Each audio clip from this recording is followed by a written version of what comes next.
अनुविता channel में आप सभी का स्वागत है। आज का जो हमारा विषय है वो है विसर्ग संधि। इसके पहले हमने स्वर संधि और उसके प्रकार, व्यंजन संधि, उसके नियम, और आज हम पढ़ेंगे विसर्ग संधि और उसके नियमों के बारे में। विसर्ग संधि किसे कहते हैं, उसके लिए सबसे पहले हमें देखना होगा विसर्ग संधि की पहचान कैसे करनी होती है। ये जो चिन्ह होता है, ये जो चिन्ह है, ये विसर्ग का चिन्ह है। यदि किसी शब्द में इस प्रकार का चिन्ह आ जाता है तो इसका मतलब हमें तुरंत पहचान लेना है कि वो कौन सी संधि है, विसर्ग संधि है। अब विसर्ग संधि की पहचान का एक और तरीका है, यदि या हम उसे परिभाषा कहें तो विसर्ग के बाद, जैसा कि मैंने बताया है, दो शब्द होते हैं संधि में, पहला शब्द और दूसरा शब्द।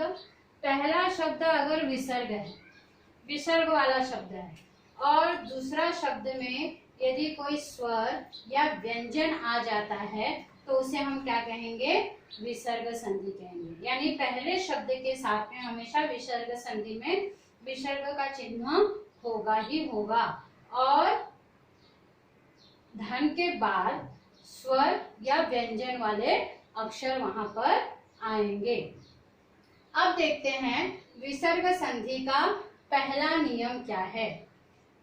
अब देखिए यहाँ पर पहला नियम हमारा यह है, विसर्ग से पहले अगर अ तथा बाद में, पहले देखते हैं यहाँ पर हमने कुछ एग्जांपल दिया है। विसर्ग से पहले अ, यानी कि ये जो विसर्ग है, विसर्ग का चिन्ह है, उसके पहले जब अ आता है, यहाँ पे हमें अ दिखाई नहीं दे रहा है, लेकिन ये जो ज है इसे पूरा लिखा गया है। जब हम इस ज का विच्छेद करते हैं तो ज धन अ इस तरह से बन जाता है। इसका मतलब इसके साथ अ लगा हुआ है। इसका अर्थ यह है कि विसर्ग के पहले क्या आया है, अ आया हुआ है, और बाद में किसी वर्ण का तीसरा, चौथा या पांचवा, ये जो है क वर्ग है, ये च वर्ग है, ये ट वर्ग है, ये त वर्ग है और ये प वर्ग है। तो इन वर्गों में से तीसरा, चौथा या पांचवा वर्ण, अब इनके तीसरे, चौथे, पांचवें वर्ण कौन से हैं? क वर्ग का ग, घ और अंग। ये पहला है, ये दूसरा है, ये तीसरा, ये चौथा और ये पांचवा। उसी तरह से च वर्ग का ज, झ, इय, ट वर्ग का ड, ढ, अण, त वर्ग का द, ध, न और प वर्ग का ब, भ, म। ये यानी तीसरा, चौथा और पांचवा वर्ण आए या य, र, ल, व, ह हो तो विसर्ग की जगह पर क्या हो जाएगा, ओ हो जाएगा।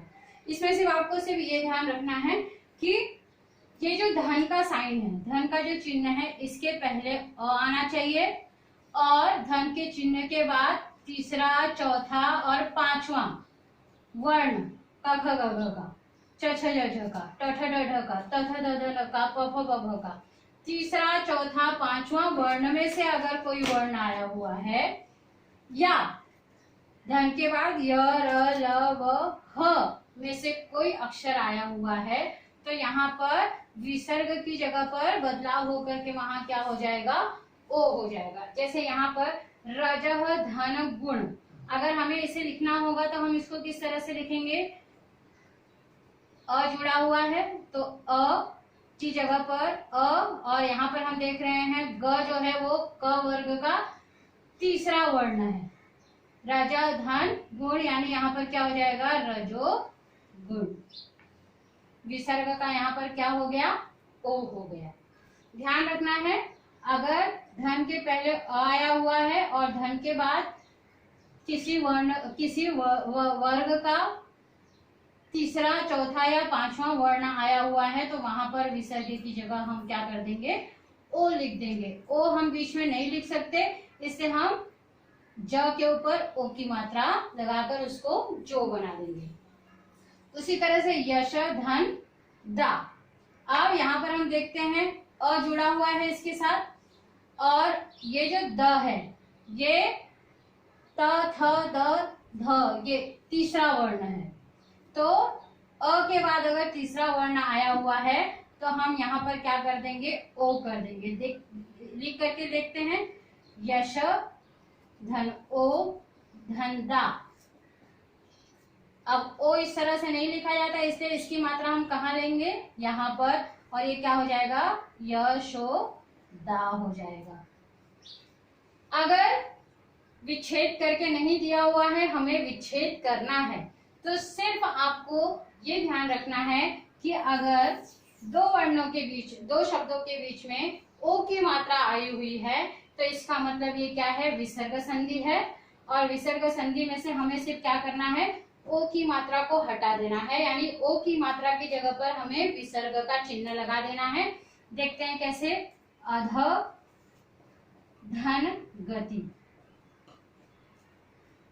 अध धन गति, मन धन हर, मन धन हर। हमने क्या किया, सिर्फ यहाँ पर ओ की मात्रा हटा दी, ओ की मात्रा हमने हटा दी और ओ की मात्रा की जगह पर हमने क्या कर दिया, इसको विसर्ग का चिन्ह लगा दिया। अगर हमें इसका फिर हमें विग्रह करना है तो हम क्या, विच्छेद करना है, संधि विच्छेद करना है, तो हम क्या करेंगे, मन, न के साथ में अ जुड़ा हुआ है और यहाँ पर ह आया हुआ है, जैसा कि मैंने कहा य र ल व ह, या तीसरा चौथा पांचवा वर्ण होगा तो वहां पर क्या हो जाएगा, ओ हो जाएगा। तो म नो ह र, इस तरह से हम इसका विच्छेद कर सकते हैं। तो मुझे लगता है कि ये पहला नियम आपको समझ में आया होगा। अब चलते हैं दूसरे नियम की तरफ। हमारा विसर्ग संधि का दूसरा नियम है, विसर्ग से पहले अ या आ के अलावा कोई और स्वर है। जैसे यहाँ पर हमने एक एग्जांपल दिया है, जब यहाँ पर हमने नी लिखा है, विसर्ग से पहले यदि अ या आ से कोई भिन्न स्वर हो तो बाद में किसी वर्ग का तीसरा चौथा पांचवा अक्षर या य र ल व ह हो तो विसर्ग की जगह पर र हो जाता है, यानी विसर्ग के बदले में र लिखते हैं हम वहां पर, वो भी आधा र। देखते हैं कैसे। अब यहाँ पर इसने क्या बोला है, अ या आ के अलावा। यहाँ पर अगर हम इसको नी को, इसको हम जब तोड़ते हैं तो न धन ई, ई यानी कि ये हमारी ई क्या हो गई, अ या आ के अलावा कोई दूसरा स्वर है ये। और इसके बाद कहा है किसी वर्ग का तीसरा चौथा या पांचवा, यानी इस तरफ अगर किसी वर्ग का तीसरा चौथा पांचवा अक्षर हो या य र ल व ह हो तो विसर्ग की जगह पर हम क्या लगा देंगे, र लगा देंगे, वो भी आधा र। तो यहाँ पर हम देखते हैं ध कौन सा वर्ण है। अब यहाँ पर देखते हैं त थ द ध, पहला दूसरा तीसरा चौथा, ये क्या है, ये चौथा वर्ण है। तो जब यहाँ पर अ या आ के अलावा यहाँ कोई दूसरा स्वर है धन के पहले और धन के बाद अगर तीसरा चौथा या पांचवा वर्ण है तो हम विसर्ग की जगह पर क्या लगा देते हैं, आधा र लगा देते हैं। लगा करके देखते हैं, नी र ध न। अब र जो है इस तरह से आधा नहीं लगाया जाता है तो इसको हम कहाँ लगा देंगे, इसके ऊपर लगा देंगे और ये क्या हो जाएगा, निर्धन, इस तरह से। दू धन ब। अब यहाँ पर देखते हैं विसर्ग के पहले उ की मात्रा है, यानी अ या आ से अलग कोई स्वर आया हुआ है, और यहाँ पर ब, प फ ब भ म, ये तीसरा वर्ण है। तो इसका मतलब यहाँ पर क्या हो जाएगा, विसर्ग की जगह हम र लगाएंगे, तो दू र ब ल। र इस तरह से न लिखकर हम इसको क्या कर देंगे, दुर्बल, इस तरह से हम इसको लगा देंगे। अब अगर हमें संधि विच्छेद करने के लिए आता है तो हमें सिर्फ क्या याद रखना है, यहाँ पर हम देखते हैं आधा र। किसी भी शब्द में यदि ऊपर आधा र लगा हुआ है और संधि पहचानने के लिए आया है तो इसका मतलब वो विसर्ग संधि है। लेकिन अगर उसका विच्छेद करना है हमें तो हम क्या करेंगे, वही र की जगह पर र हटा करके हम क्या लगा देंगे, और ये मुखी, इसी तरह से लिख देंगे। दुर्दशा, दू लिखा और र की जगह पर हम क्या लगा देंगे, विसर्ग का चिन्ह लगा देंगे और दशा। बहे मुख और दुर्दशा और इनके बीच में, तो इस तरह से ये हमारा क्या हो गया, संधि विच्छेद हो गया। और इस तरह से संधि विच्छेद से हमने क्या किया, शब्द बनाया। तो मुझे लगता है ये दूसरा नियम भी आपको समझ में आ गया होगा। अब हम चलते हैं विसर्ग संधि के तीसरे नियम की तरफ। अब हम चलते हैं विसर्ग संधि के तीसरे नियम की ओर। विसर्ग के बाद यदि त या स, कौन सा त, आधा त और आधा स। आधा त आधा स क्यों कहा, क्योंकि उसके साथ में अ नहीं लगा हुआ होना चाहिए।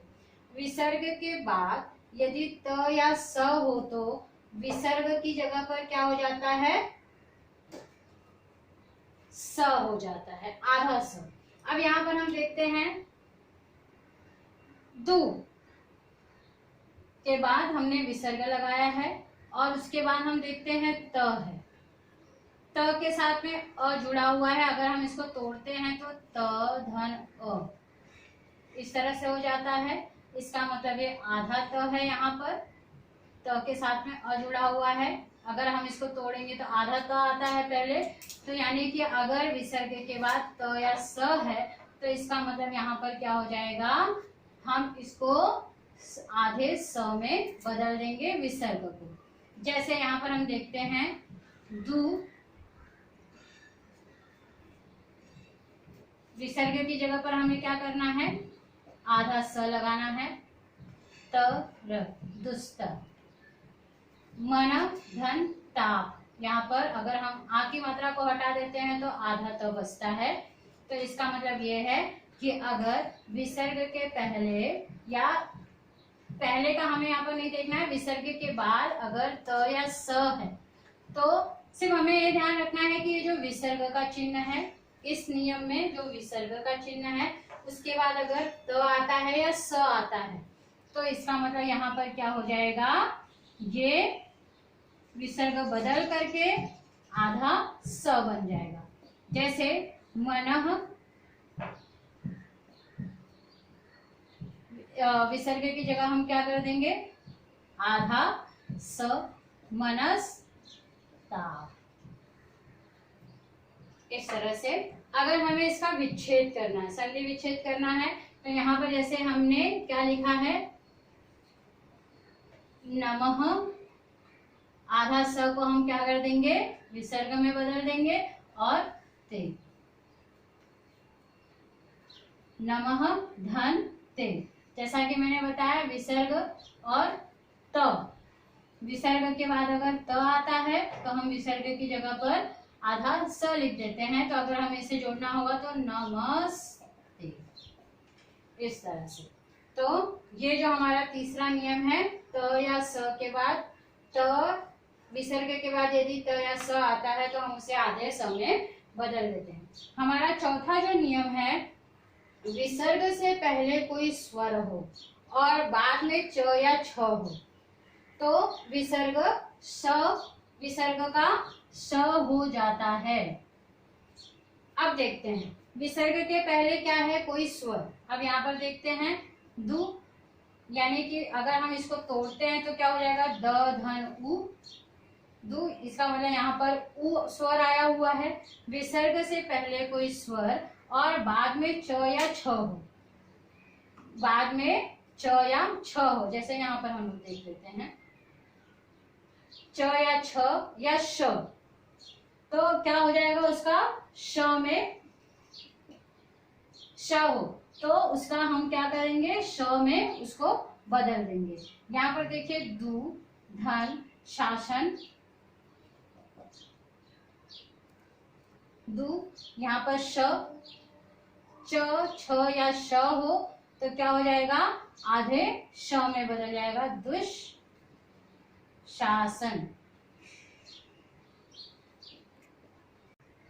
हरि, विसर्ग धन चंद्र। अभी यहाँ पर क्या है, हरि, यानी र के साथ में ई की मात्रा लगी हुई है, यानी अ या आ के अलावा कोई स्वर आया हुआ है, हरिण ई की मात्रा। और यहाँ पर उसने पहले ही कहा है विसर्ग से पहले कोई स्वर है, यानी यहाँ पर ई है स्वर हमारा। और विसर्ग के बाद अगर च या छ या श हो तो क्या हो जाता है, हम विसर्ग की जगह पर बड़ा श यानी ये वाला श, शरबत वाले श का आधा श लिख देते हैं। जैसे यहाँ पर अगर मुझे इसका शब्द बनाना है तो ह री, और विसर्ग की जगह पर हमने श लिख दिया, और यहाँ पर चंद्र, हरीश चंद्र। अब यहाँ पर देखिए निश्चल लिखा हुआ है, इसका हमें क्या करना है, संधि विच्छेद करना है। तो हमने पहले ही कहा जहां पर आधा श होगा, इसका मतलब वहां क्या है, विसर्ग का चिन्ह आएगा। तो हम वहां पर विसर्ग का चिन्ह लगा देते हैं, निधन चल। इसका अर्थ ये क्या हो गया, निश्चल। इसको हम एक बार विच्छेद करके देखते हैं। निश्चल, यहाँ हमने विच्छेद किया, इसका शब्द बना के देखते हैं।